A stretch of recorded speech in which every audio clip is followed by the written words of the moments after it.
Castro Alves, o retrato falado do poeta, é o mais novo filme de Silvio Tender, premiado, reconhecido cineasta brasileiro, que fez Django e tantas outras obras marcantes na nossa cinematografia. Esse é o tema do debate do programa Cidadania de hoje, que, aliás, já levanta uma temática. Se o Brasil é acusado de ser um país sem memória, o Silvio Tender, pelo menos, não pode ser acusado de não ter contribuído para que isso se alterasse. Nós temos aqui a presença do cineasta Silvio Tender e também a participação, muito grata para nós, do senador Lauro Campos, do Partido dos Trabalhadores do Distrito Federal. Mas antes da gente entrar na nossa conversa sobre esse filme que levanta tantas temáticas palpitantes para debater a realidade e a história do Brasil e o próprio cinema brasileiro na sua perspectiva de retomada, nós vamos ver uns trechos desse filme e aí, a partir daí, a gente começa a debater. Vamos lá, os filmes.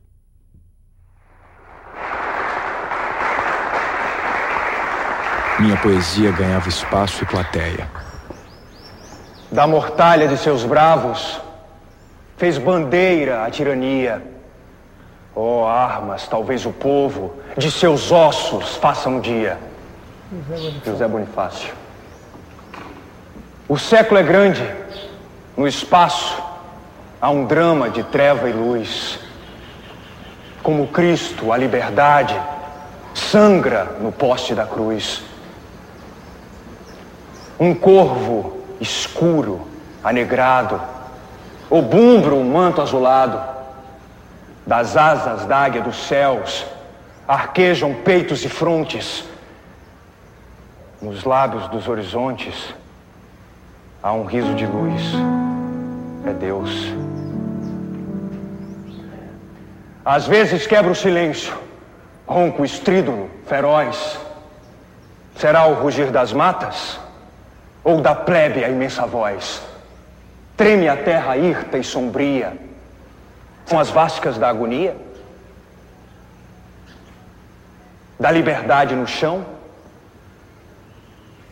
Ou do povo o braço ousado que sob monte escalcado abala-os como um titão?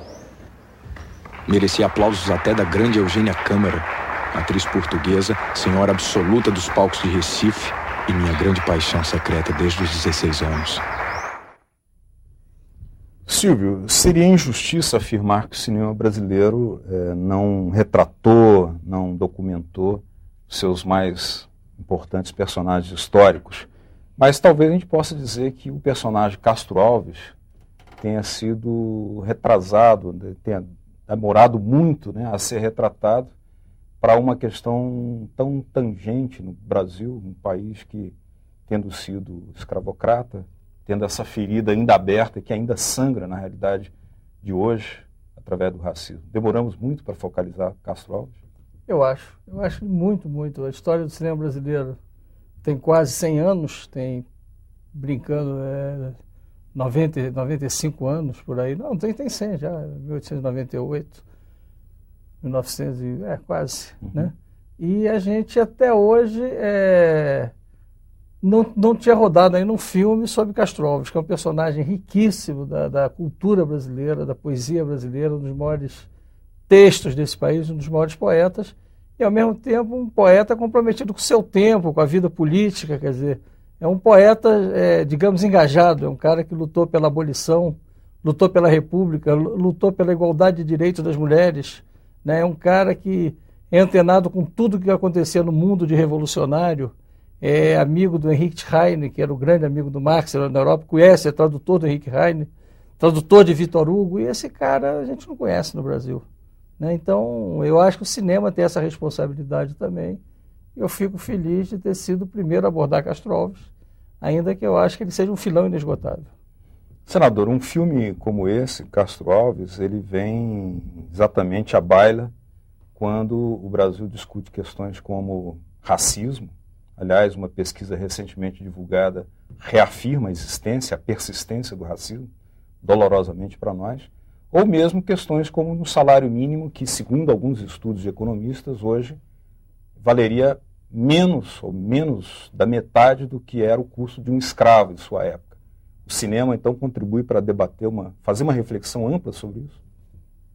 Eu acho que não há dúvida alguma, né, de que é um papel muito importante que o cinema exerce nesse sentido. Né? Nós sabemos que realmente a abolição foi um longo processo.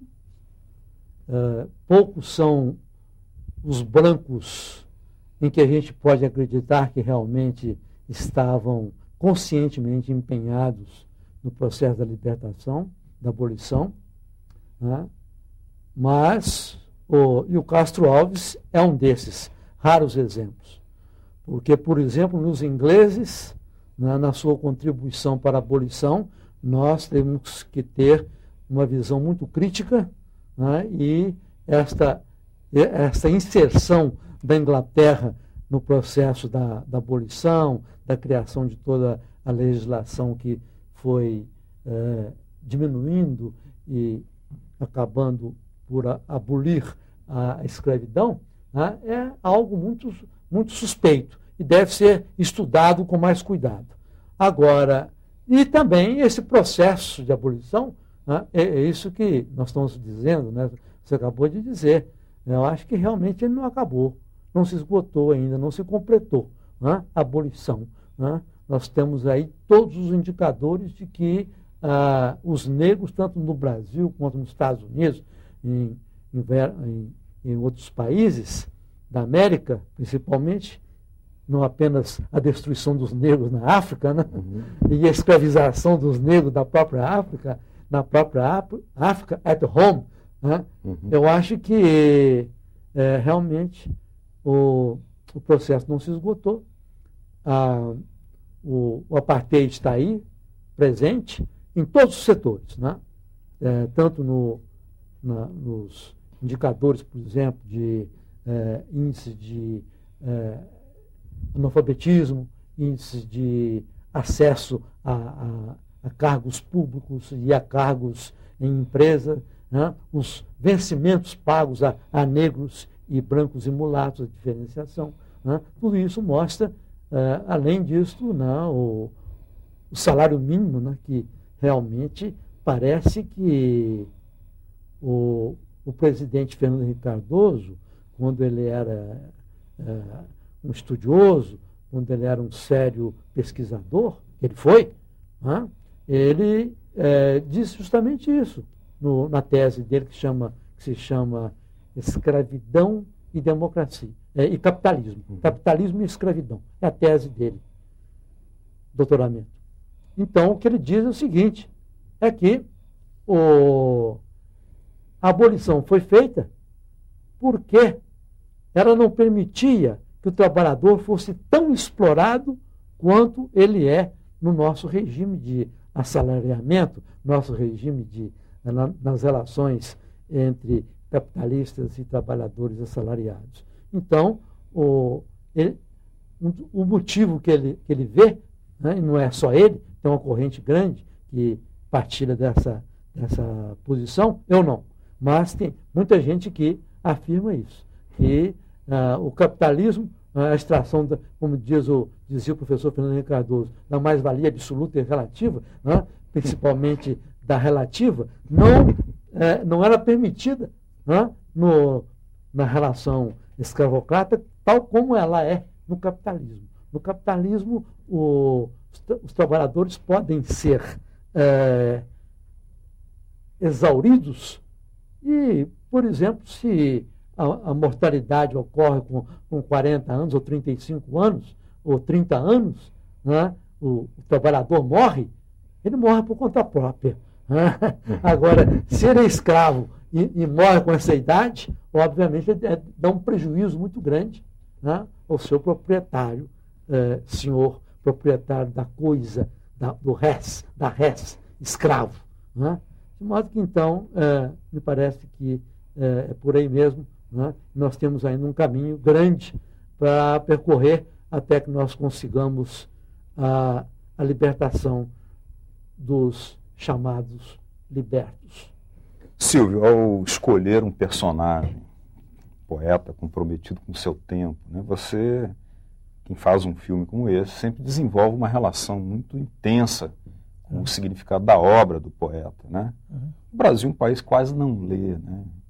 Então, um filme que é uma arte de massa, embora no Brasil também pouco acessível à grande massa da população, pode contribuir. Mas eu gostaria que você explicasse para nós, nessa relação que você desenvolveu na pesquisa, no estudo, para fazer o trabalho, o que você foi descobrindo, o que você foi sentindo, sua emoção, e o que você sentiu assim, de importante em projetar esse personagem através dos tempos? Em primeiro lugar, eu descobri que Castro Alves é um personagem absolutamente contemporâneo, né? Ele é um cara que poderia estar sentado agora nesse estúdio com a gente como um artista, como um músico, né? Eu acho que se ele vivesse dos tempos de hoje, seguramente ele seria um músico, porque a poesia naquela época era, de uma certa forma, uma arte de massas, quer dizer, na medida em que não existia televisão, rádio, cinema, então o espetáculo público era a tertúlia, era a declamação, era o teatro, e ele é um cara que é muito ativo nesse sentido. Ele é um grande agitador, ele recita muito bem de improviso, né? Ele tem lindas poesias, inclusive movimento estudantil, A Praça do Povo como o Céu do Condor. Ele tem uma poesia chamada Improviso, que é uma poesia profundamente libertária, absolutamente contemporânea. Se você não soubesse que é do Castro Alves, você não saberia datar.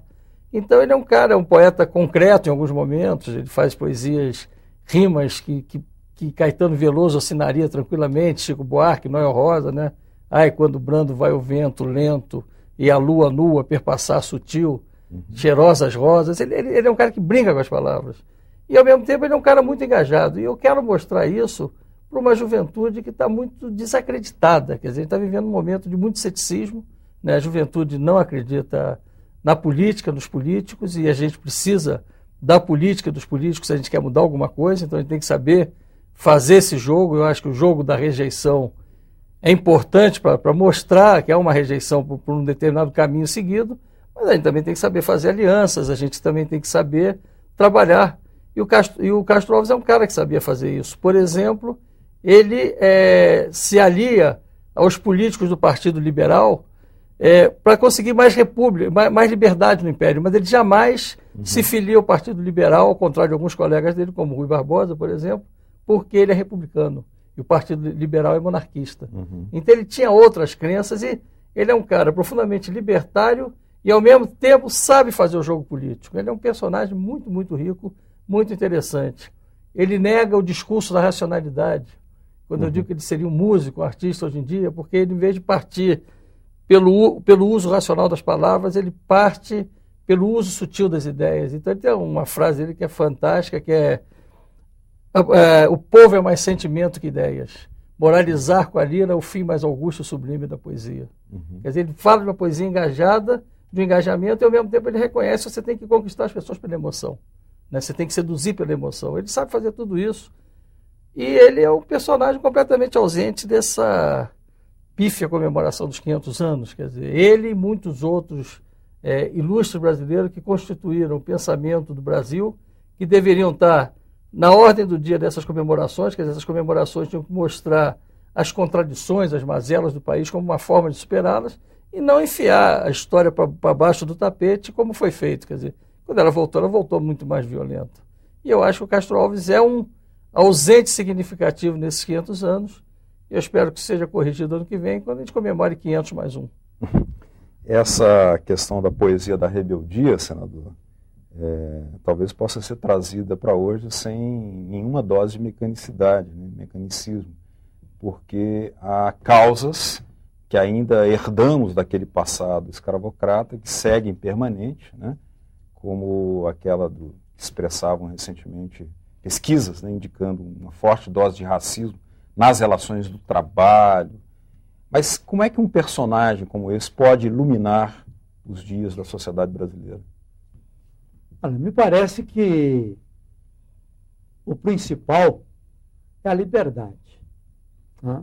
Essa inquietação humana diante dessas barreiras, destas algemas, né, que limitam a inquietude humana. a manifestação dela nos seus diversos aspectos culturais, científicos, etc. De modo que, então, um gênio como Castro Alves é um gênio de múltiplas linguagens. Né? E essa multiplicidade, saber utilizar, né, essas várias formas de comunicação com a massa, com o povo, né? Eu acho que isso é essencial num líder, né? Num líder das ideias, como ele foi, num líder da poesia, num líder da política, né? E então me parece que é isso aí mesmo que reside, né, a essência.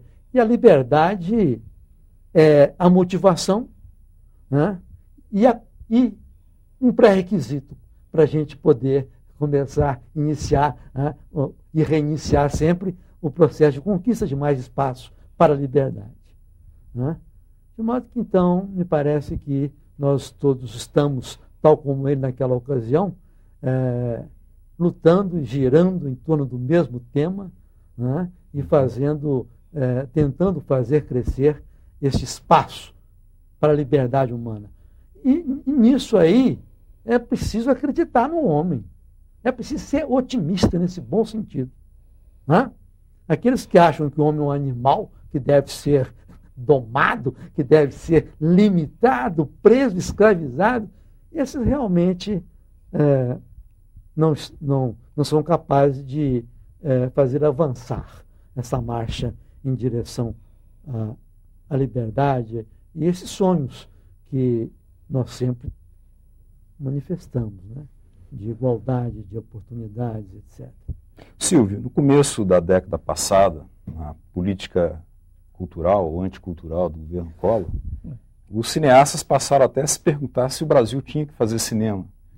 Mas se vê que algumas medidas que permitiram a retomada, o cinema brasileiro logo trouxe a sua contribuição, né, apresentando aí sempre uma temática histórica. Canudos, Mauá, Castro Alves e tantos outros. Vila Lobos. Esse é um caminho, um filão e uma vocação muito importante parece até que paradoxal para um país que pouco lê e que pouco tem de memória histórica. Né? Mas o cinema histórico brasileiro é um cinema importante e isso é uma coisa reconhecida pelo público. Quer dizer, eu acho que a gente tem que, num país onde se pouco lê, de alguma maneira essas informações têm que chegar. E eu acho que o principal canal que chega e que forma opinião é o cinema. Quer dizer, eu acho, com todo o respeito que eu tenho pela televisão, pela importância dela, pela necessidade dela, eu acho que a televisão ela entrega as informações de uma forma muito fragmentada. E o cinema não. O cinema te entrega um todo, um holístico. Então você vê e apreende. E o cinema brasileiro tem demonstrado isso com resposta de público. Eu, com o Django, fiz 1 milhão de espectadores, um documentário político. JK fiz 600 mil, e não é uma exceção minha, é uma honra, mas não é exceção. Eduardo Coutinho, com Cabra Marcado, fez muitos espectadores. Nelson Pereira, com Memórias do Cárcere. Então, esse cinema existe, pulsa e fala de um Brasil importante, ele tem que ser preservado e ampliado. E agora, nessa retomada, a gente pouco a pouco está conseguindo. Bom, o nosso programa Cidadania de hoje está discutindo aqui Castro Alves, o retrato falado do poeta, o filme do cineasta Silvio Tender, que nos dá a honra da presença, e contamos também com a participação do senador Lauro Campos para nos ajudar nessa reflexão acerca do cinema, seu tempo, o poeta e as necessidades de uma arte cada vez mais democratizada. Nós voltamos dentro de alguns instantes.